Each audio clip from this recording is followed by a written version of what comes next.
That was a great college basketball game. You know, it's a tough environment. They're a really good team. They're very talented. Coach Capel does an unbelievable job putting those very, very talented pieces in places that make you make tough decisions defensively. A great scheme, and they're tough. So we knew it was going to be a really tough game. The environment here was electric. I thought it was awesome. Big hats off to, what is it, the Oakland Zoo? I'm not trying to recruit for Pitt, but you know, give credit where credit's due. They were phenomenal. That's a great college basketball atmosphere.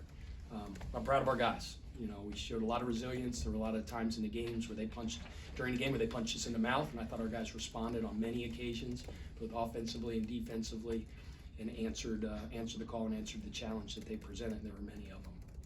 Any other questions in the room for either Reyne or Coach? Have you guys been a good offensive rebounding team all season? Yeah, we're really good tonight. We're a good offensive rebounding What's team. the key, you think, to that? I mean, to me, the key to being a good offensive rebounding team is, you're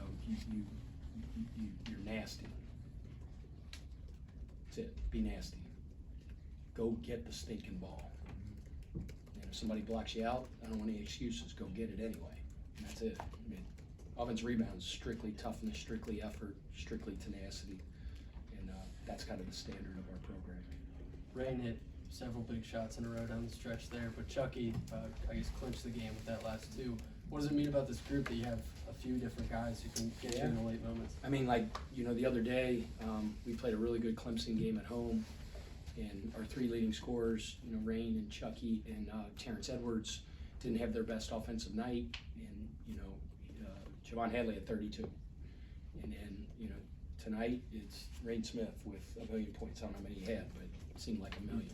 And Chucky, we got a bunch of closers. You know, in that big moment, Chucky stepped up and made that huge shot. Javon Hadley got a huge offensive rebound, but, you know, people back in Louisville know this. I'm so darn proud of this kid because he's been with me, his entire college career. Came with us from college at Charleston, where he had a magical career, multiple championships, a very decorated player, and you know, came here and he's freaking better. He's better at the Power 5 level in the ACC. I'm just so proud of him. He's a great teammate. He's as much of a professional as I've ever been around as a player. He's diligent in his work process. He's a phenomenal young man. Just a great story, and I'm proud of him. Pat, Reyne, so much has been made over the last 3 games of you guys closing out wins. In those games, you guys were up, you know, already and like had the lead, and you just kind of like got pulled away there. And what was the difference tonight, where you're trying to come back? You know, you're down a few points there. Thinking about like, you know, like 12-minute mark. What kind of changed for the team down the stretch, and you know, be able to pull away and get the win? Yeah, I mean, it's whether it's you're up 2, you're down 2 at the 12-minute mark, the 4-minute mark. You know, it's just really important to compartmentalize each possession in the game. And you know, we say all the time, we have a 0-0 mentality at the end of every 4-minute segment. We fix what's broken. At times it was our ball screen coverage today. At times it was transition defense. And then we have a bunch of pros that you say what needs to be fixed in the huddle, and they go out and do it. So you just kept responding to adversity and made big shots when we needed to. Reyne, your consistent scoring, how did it help build confidence for the Louisville team?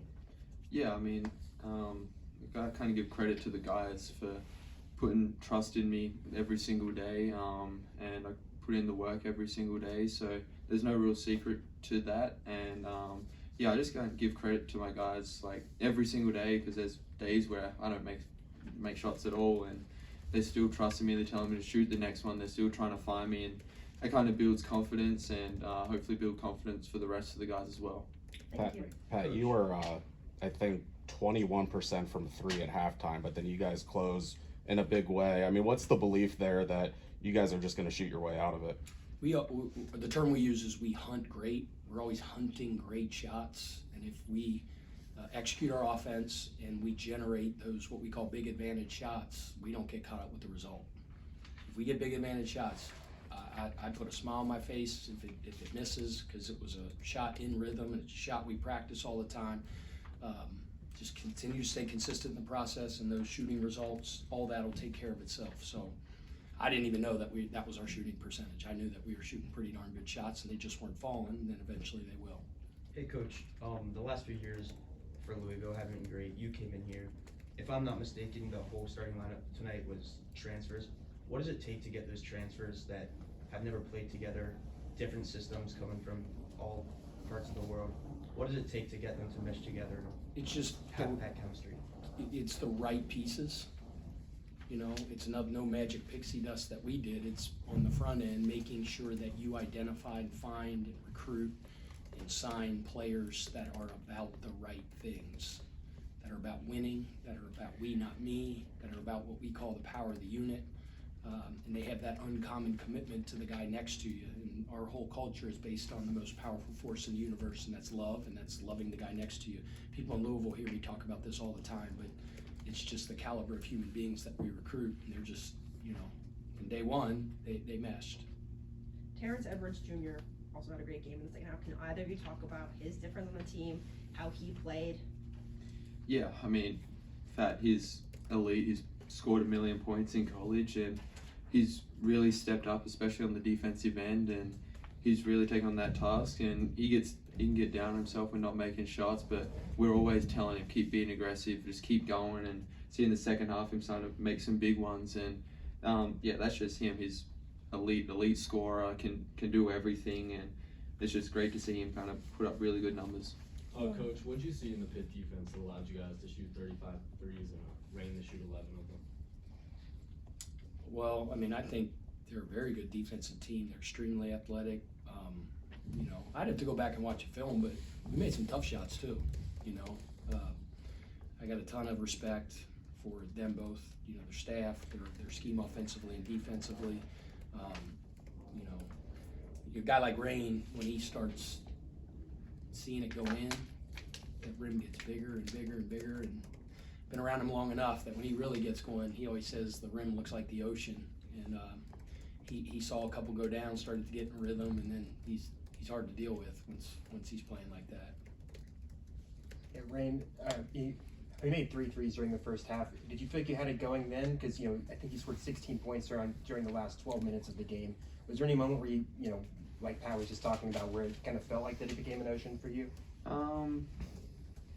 Yeah, kind of. I think maybe that third one in the first half, where you kind of feel a little free out there, and yeah, it's hard to say because you kind of go blank a little bit, but I think just kind of staying confident and just letting the game come to me and not try and force too much. But yeah, I think maybe that one is probably one I remember then. It kind of felt really good and was able to knock down a few in the second half. Yeah. And then Pat, I wanted to ask about Kenai finished the first half at plus 11, played some big minutes when you guys were down. You know, 2 of your starting forwards with a Noah and a Javon, just due to foul trouble. Could you speak to, you know, just how huge it was to have him step up during those early minutes? He gave us unbelievable minutes throughout the game. In the first half, he was just steady Eddie when we needed him to be. We had some foul trouble. He can guard a bunch of positions. He was terrific on the backboard. I think he ended up with 6 rebounds. It seemed like more than that. Just played on the attack, played confidently. He's, in my mind, no longer a freshman. He's kind of become that older guy now because he's got so many older guys around him that he's learned from. So he was great.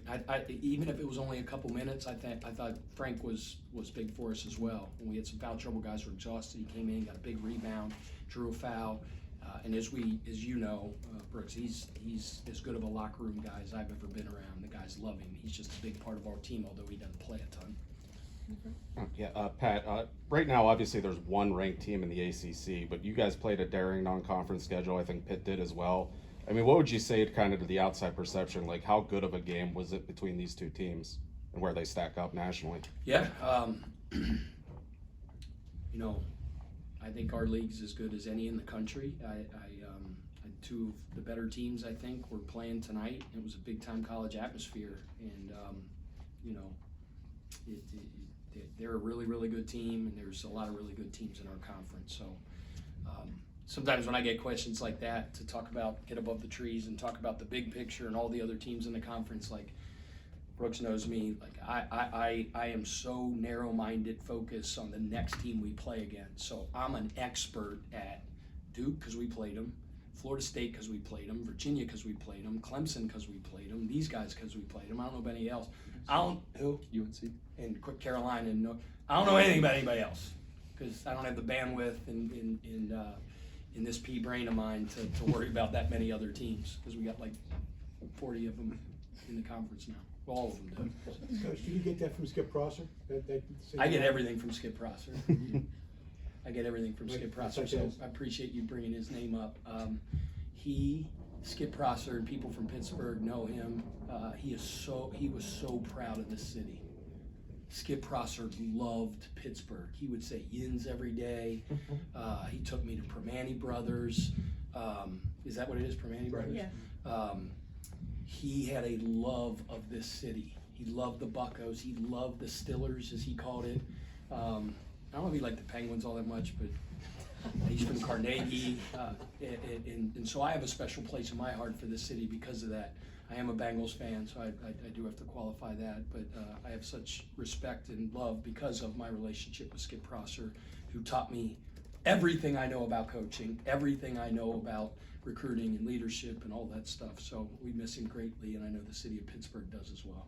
Pat, when you're going out of those timeouts during games, and you have this guy on a heater like he was tonight, like, is there any question that the ball is going to him, or like, do you kind of have to stop for a second and be like, are there better options maybe we can get just because of how much emphasis Reyne is drawing? We were starting to get to the bottom of the barrel on all of his sets, so we actually at the end just said, you know what, we're gonna run. We ran like a flare screen to get Javon a three at the end. Reyne looked at me. I think he was like, "Are you crazy?" No, it's my assist play, so It was his, he liked it for the assist play. Javon got a good three look and then followed it with an offensive rebound, and then Chucky made that shot that kind of sealed the deal. But yeah, I mean, you want to go to the hot hand as much as you can, but guess what? They know that too. So sometimes you can use them as a decoy a little bit too. All right, thanks, guys. Thank you. Thank you, guys. Thank you.